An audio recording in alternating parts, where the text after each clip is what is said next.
Now, in an era defined by technological advancement, Nigeria stands at a crucial juncture in its digital evolution. And as we navigate the complexity of this century, it is imperative to harness the power of artificial intelligence, that is AI, to drive sustainable growth, foster innovation, and empower the nation's workforce. And on the program, we will be embarking on a journey on how AI can revolutionize various sectors of the economy, its opportunities, what it presents for job creation, skills development, and economic empowerment. And to do justice to this, I have two gentlemen in the studio. One is a leadership alumni, European Training Foundation future skills expert, who is also global certified skills assessor and renewable energy expert with passion for promoting innovation technology and sustainable development in the effective acquisition of skills with bias to AI, augmented and virtual reality and blockchain technology solutions. Raman Mogaji, you're welcome to Business Express. Yeah, thank you for having me. Great. Also on the program is the coordinator Tide Lab, Shamsuddin Adiroju. Shamsuddin, you've been here. Good to have you here again. Thank you very much and welcome once again, our viewers. Okay, good. Let me start with Raman. You just listened to the Minister of Youth talk about the need for youth to have skills. He almost went as far as saying it will be a crime for a youth not to have skills. Before now, in business circles, you hear a whole lot of people say, what do we need to grow our business from point A to point B is capital, capital, capital. But we get to realize that it's not just about capital, but the capacity to grow your business. And when we talk about capacity, we're talking about skills. And we have technological advancement that has given us opportunities to upscale whatever we're doing, talking about artificial intelligence. Mr. Rahman, where are we today? What do we need to do to get to leverage on the advantages that technology has brought to our table? Thank you very much for having me once again. I really appreciate this topic. Actually, I've been working on skill development for the past 13 years now. Actually, technology is disrupting a lot of things. Education is changing and technology disruption is inevitable. And for young people to be employable, they need skills. We have different transition currently that we are looking at, both the digital and the green transition, because there's some challenges young people will face when they have been taught in the past educational system we're having. So what we are now looking at is how we can identify the skill that will be needed in future and giving young people now. And what are these skills? These are the skills relating to digital skills, as well as technology skills, vocational skills. These are key skills young people needed, because sometimes your certificate cannot guarantee you employment, but the skill you possess can give you employment. However, there are some skills that will become obsolete, while some will be created because of technology advancement. And for young people to be relevant in these 21st century challenges, they have to understand that there are some skills they have to look into. Based on what the minister said, every young people needs skills. And to achieve those skills, you also need to have this passion, because passion makes you to be able to commit yourself to acquire the skill needed. And the skill needed is also very important to know which skill will be needed in the future by the time you acquire such skills. So what we're now saying is this: the new technology, the emerging technology that's involved in now, the artificial intelligence and the virtual reality, the blockchain technologies, these are skills needed for the future. However, what I can see to young people now is this: there are a lot of skills going on, skill development and intervention. But young people should also... Before we come to Innovations that are available for the many young people in Nigeria. Let me hold your thoughts. Let's get to hear from Mr. Shamsuddin. Shamsuddin, like you heard from Mr. Rahman, skills, technology, and the market. And for us to achieve these three, there is need for us to change the orientation of, or particularly not just orientation, but the curricula, the way we are taught in school, talking about concentration on certificates. It has moved to a slang, permit me to use the street slang. It's not just a certificate now, it's sabi what you can do, what you can prove. And I've seen you collaborate with agencies like the ITF, talking about Industrial Training Fund for skills acquisition, technical skills to be specific. How is that going? It's not just about what is supposed to be done, what is happening at this point in time. Thank you very much. Once again, our moderator, and good morning, our viewers. Let me begin by stating one of the three different things that is going to shape the job for the future. If you look at Nigeria as a country, we pride ourselves with one of the countries that has abundance number of youths. So demographic shift is a factor to change our dynamics of jobs. The advancement of technology is also another factor. And of course, the societal change is a factor. Everybody is tilting towards technology skills this time around, and the World Economic Forum has made us realize that 69 million jobs, 83 million jobs will be lost in 2025, and 69 million jobs will also be created because of technology. So if you want to discuss how it's going, I think currently Nigerian youths are beginning to realize the efficacy of having important skills devoid of what is taught in the classroom.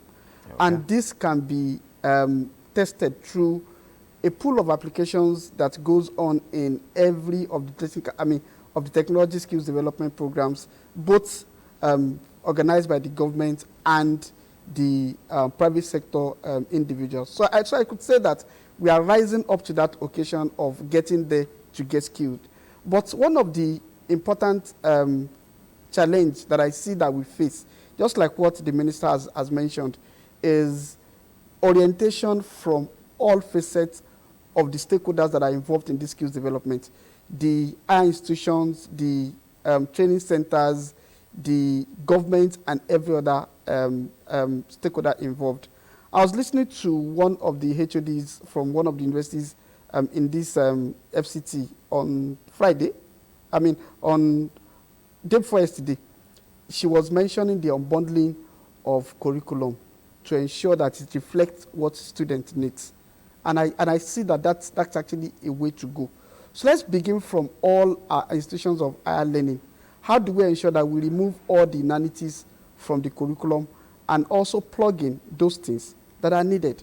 One of the very important things that we do when we are embarking on ITF technical skills is to understand personalities of the people that are even coming into the fora.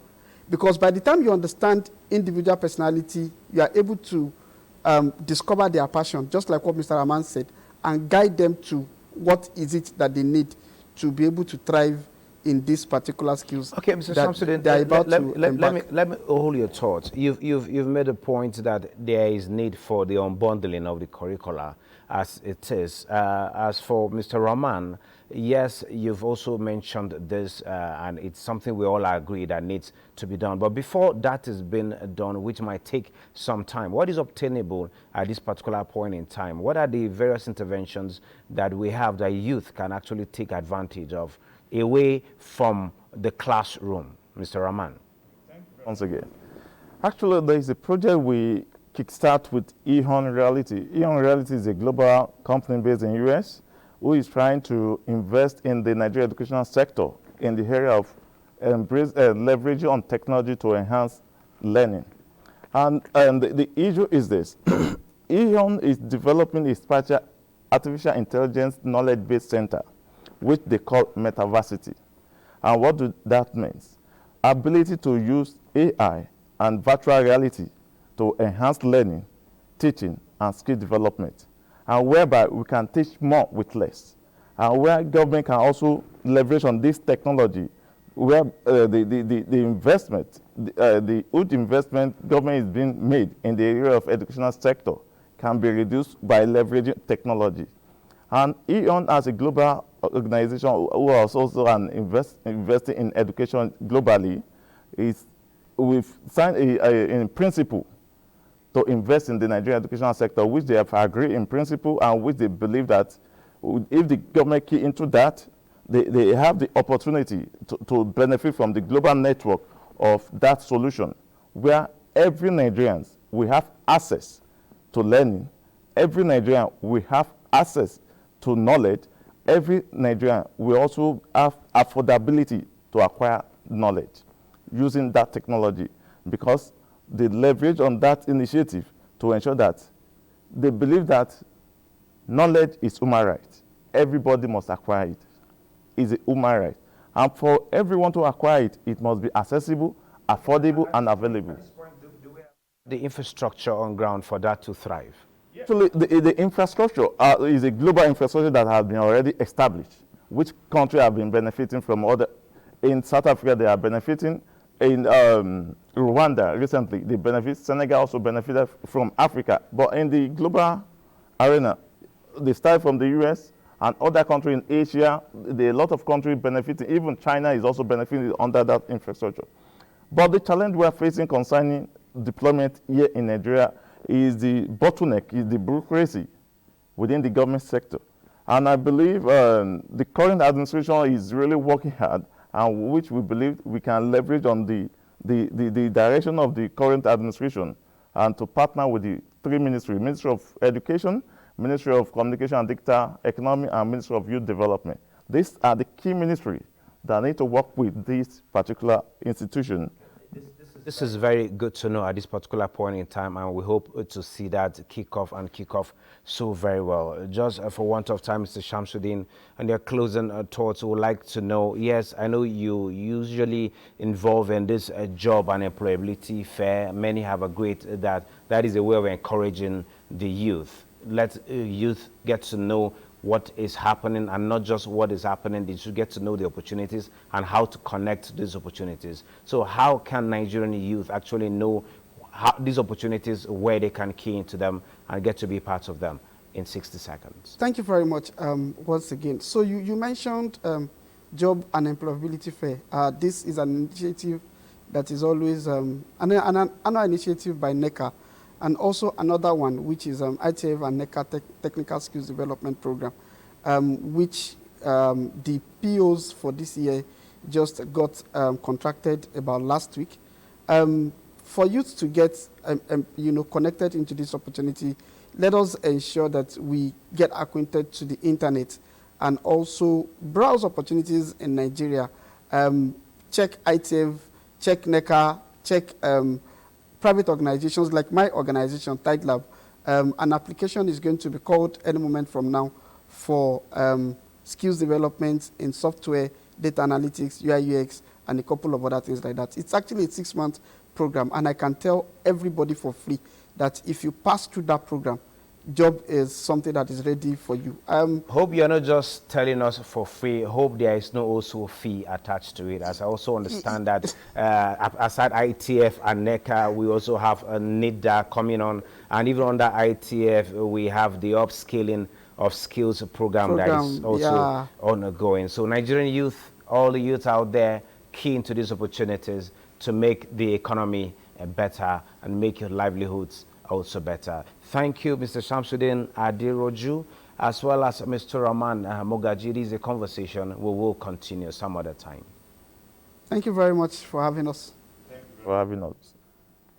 Great. This is where we end today's edition of Business Express. We value your feedback, so keep the comments, observations, and suggestions coming. Be informed that all previous episodes are available on YouTube on NTA's channel. Business Express returns Friday at 3 p.m. Keep a date with us as you keep thinking and doing business.